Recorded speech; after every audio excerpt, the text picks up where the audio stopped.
Hello guys, welcome back to this channel. In today's video, I'm going to show you the birthday photo editing prompt in Gemini.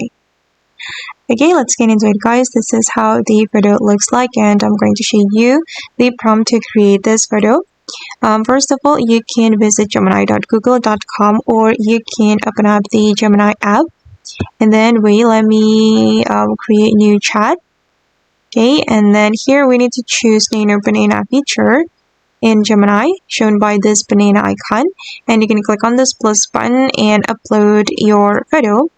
And for example, I'm going to upload this photo. Okay, then you can add the prompt. This is the prompt guys, and you can modify the prompt according to your needs.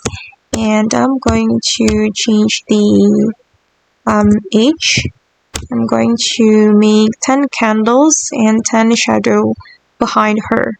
And we can click on submit and let the AI generate a photo for us. Okay guys, and this is the result. And if you want to download it, just click on this download icon and the photo will be saved to your device. Okay guys, and that's all the tutorial for today. I hope this video will be useful for you. Thank you so much for watching and bye!